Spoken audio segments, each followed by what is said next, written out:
I think the thing that keeps an employee to the organization is not the birthday cake or not the Diwali celebration. I think it is whether your professional acumen is actually honored, you are being heard, you are being valued, and you see a growth in the organization. That's where an employee would like to stay with the organization.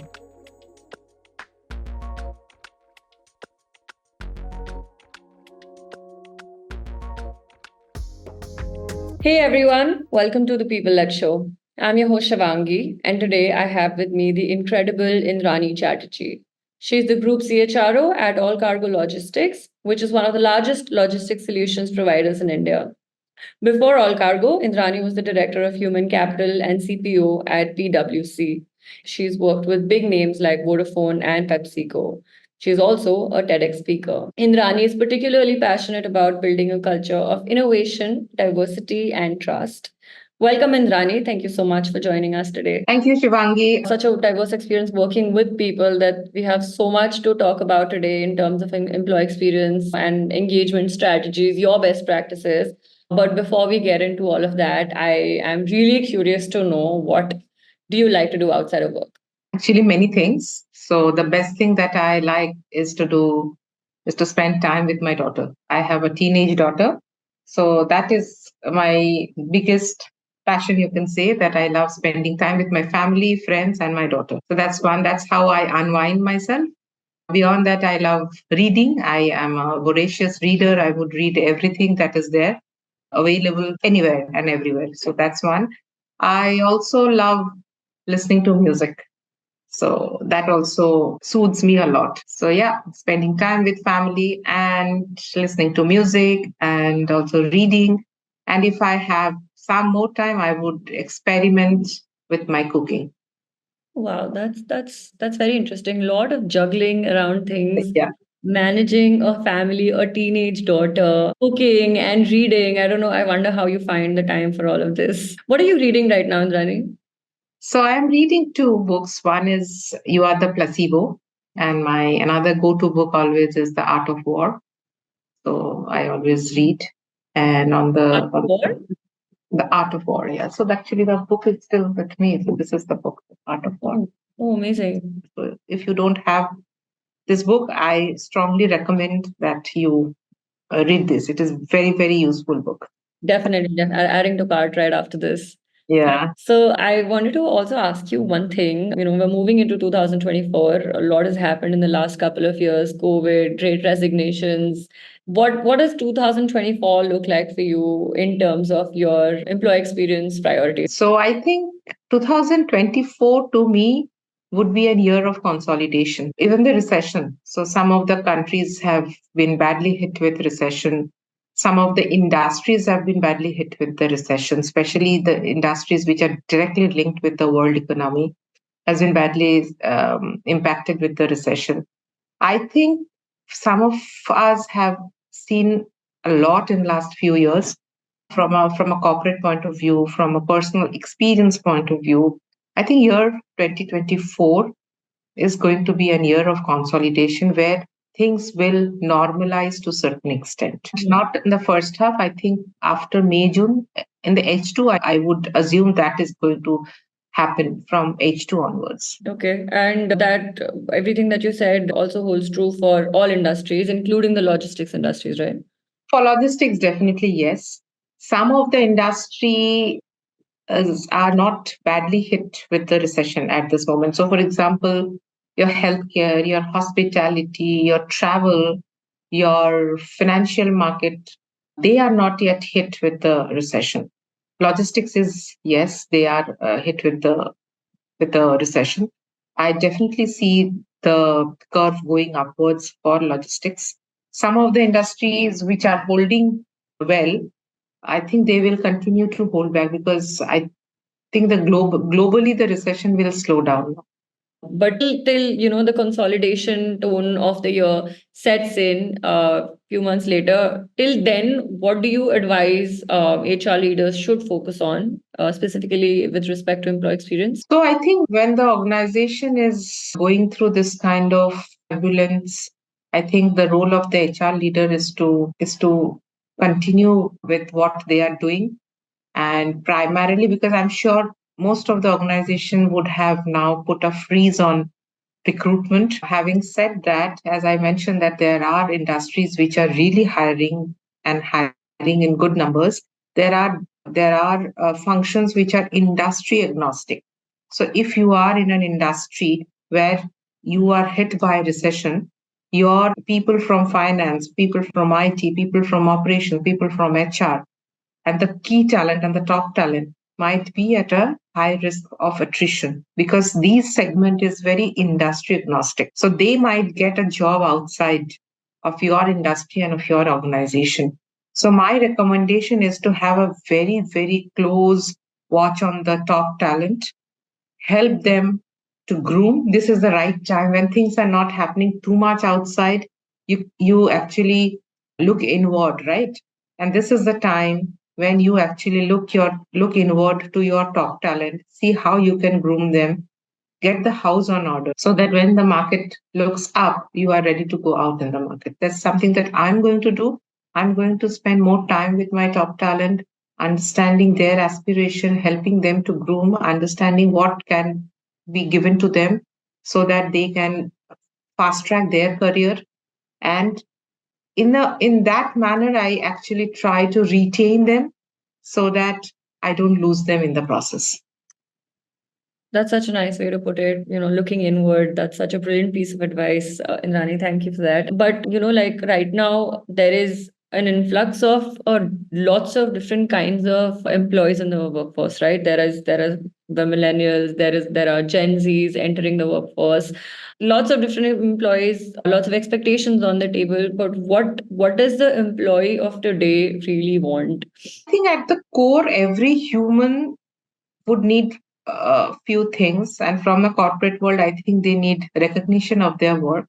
They want to feel valued, and then they need experiences which would add to their professional kitty so that they can grow in their life. So I think that is at the core and at a base level, irrespective of what generation you are talking about. Because even in my organization, I am handling a multi-generational workforce where I have baby boomers, I have people who have retired and are on retainership with me, and I have the Gen Zs straight out of campuses, and then everything in between. The difference that I find amongst multiple generation, and more so for the current generation, I think this current generation is much more focused than what I have seen in the past. And the whole thing of getting everything right away and having the problem of here and now is very much predominant with the Gen Zs. I have not seen in this much urgency with baby boomers or the Gen Ys or some other generation which are already in the workforce. Okay, so most of them don't even want to contribute in the provident fund. So this was like 10 years back also. Someone who would join me would always talk about provident fund, would always talk about gratuities. But today's generation, they don't do that. They say that I need the money, I will do my financial planning. So they want to take everything in their control, which is good, very focused, and they're very open and very innovative. So if this is not working, they are very, very open to explore some other avenues of their profession. But the flip side is, I see this generation much more stressed. I see a lot of competition. I see the Instagram culture has put them in a situation where they are extremely competitive. The social media, the whole social media, I think that has put a lot of stress to be the best every time, to look the best every time, to be an achiever every time. That is little concerning to me. Right. That couple of very interesting points that you mentioned. One of them being, the fact that they want to continue their search for something more meaningful. And this does remind me of, one data point in your article that I read, where it said that, Gen Zs are projected to move every 2 years. But what are, like, how is this changing your people strategy, like from a strictly HR perspective? So when I mentioned that every 2 years or 3 years they are going to change the job or they are going to change their profession, I feel that they are very restless, and this is something that I am noticing, and that's how this is something that I feel that's going to happen. So something that I am trying to design within the organization is how, instead of them looking out of my organization, is there a possibility I can provide them with that opportunity within the organization? One of my people strategy talks about the inter and intra talent mobility. Mhm. So someone wants to take a job outside India because I have got so many offices Mhm. across the globe, 300 offices. So the talent mobility for me is very, very important as a part of my people strategy, which Mhm. is aligned to what I just mentioned, that if they want to move, I have that platform to help them their channelize their passion or channelize their aspiration. So another people strategy that I have designed for the group is to digitalize and automate as many processes as possible so that the transactions are seamless. And if I am expecting people to fill their goal sheets, do their performance appraisal, I don't expect them to fill manual form. I expect them to just go to an app or to a system which is very user friendly and do it at the click of a button. In the similar way that they ordered their groceries or ordered their electronics or do everything on the e-commerce platform at Right. the click of a button, they are used, this generation is used to that kind of services, right? So my people strategies are also aligned in that manner. So this is my question to you, Indrani. How do you ensure that you create a climate of trust and transparency, within the organization, and also just kind of tell them that whatever you say is being heard? It is just walking the talk, because I can give thousand promises, but if, say for example, somebody is raising an issue to an HR department or to somebody in the leadership team, Mhm. first of all, I think confidentiality is very important. Right. Oh, okay. So the confidentiality of the individual and confidentiality of the content that has been raised, so that I am not throwing the person under the bus. So for example, people are raising certain things and then we are going back and implementing there. It is not only about complaints, it is also about suggestions to make the workplace a better place. Am I correct in assuming that you prefer the confidential mode of communication of employee feedback over anonymity? And Anonymity is good, but I would prefer people to have the confidence in the management, come up and speak up for themselves, and then be assured that there would not be any fear of consequence. I don't think the responsibility of driving a culture lies only with HR, because if HR is trying to do something and the larger team is not implementing, then it never works. HR can give that direction, because you don't have so many HR people in the organization, right? And it is absolutely the end user's experience. And the end user's experience cannot be only with HR. It is with the manager, with the team, with the other leadership people, other functional people, everyone. what are some things you do and recommend that other HR leaders also should do to make managers effective? So it's very important to have that middle management extremely motivated and make them very relevant with the right kind of projects, providing them with the right exposure so that they are comfortable in connecting with you, and not only connecting with you, they also see a value in the connection, because they see that their portfolio is getting enhanced, Right. making them part of some critical decisions where they can just sit and observe how decisions are being made, will actually help them in grooming themselves and preparing them for the larger roles. A majority of the learning happens while they are on the job, they are listening to the leaders, they are sitting in the review meetings, understanding how things are being questioned, what are the things that needs to be done. That's how the learning happens. So when I talk about the grooming the middle management, Mhm. I think it is primarily on the job. Right. Very interesting I point. provide them with challenging assignments, push them out of their comfort zone and allow them to fly. They may, they may not be successful, But if you are a good mentor and if you provide them with all the arms and ammunition, they will definitely fly sometime. Yeah. My seniors had put in tremendous trust in my capabilities, even though I wouldn't have put in so much of trust at that time on myself. But my seniors have really helped me to be where I am today. How beautifully put, Indrani. Like having someone in your corner, and especially if they are your mentor at the company that you're working with, I think it's one of the biggest support systems that any new employee or even an old employee would ask for.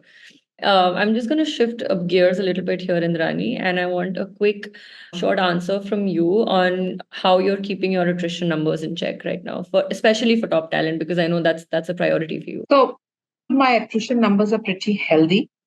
And in last few years, I didn't have to worry about my attrition, especially for my top talent. We have the liberty of moving people from one assignment to another. We have the liberty of providing people with international exposure. So I'm not very worried about losing my top talent because they grow very fast in the organization. They have they have encountered both vertical growth and horizontal growth because horizontal growth is also very important. Right.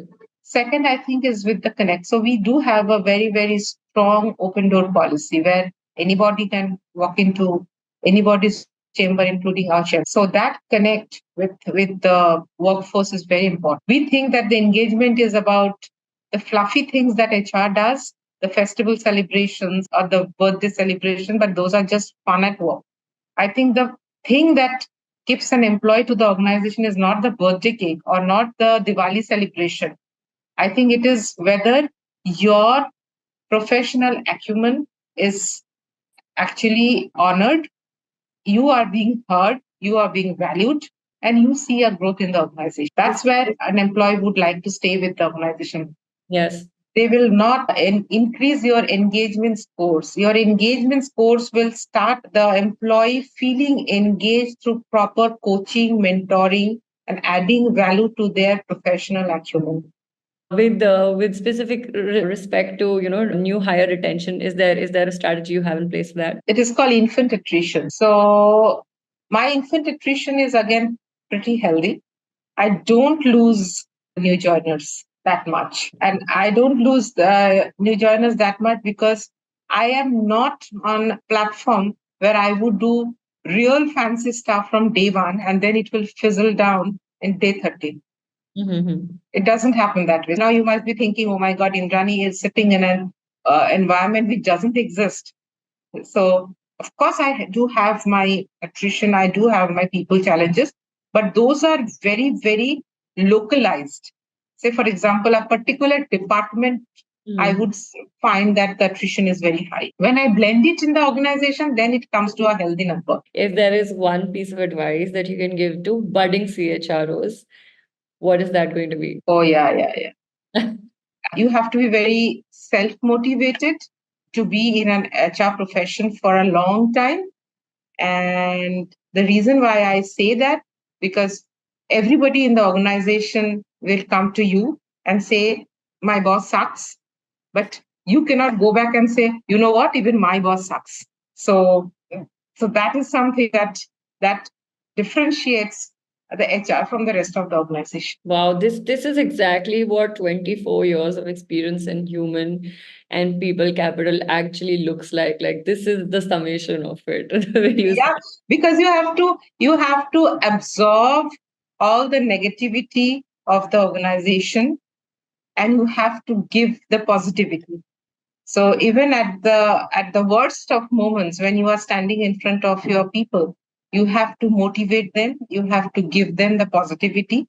Because if you are not motivated, if you are not showing the positivity, if you are not actually giving them the confidence, then the whole workforce will go down and the morale will go down. So come what may, whatever happens in your life, professionally and personally, you have to show up and show up in a very positive way. Beautifully said. Beautiful ending to this podcast, Indrani. And even if 2020 to 2023 was the year of getting HR the seat at the table, I hope 2024 is the year where HR gets its due respect and recognition and the love from the entire company that they truly deserve. And I promise to work in that direction with you for sure. Thank you so much, Shivangi. Wonderful interacting with you. Wonderful. All the best. Thank you. Thank you, Indrani.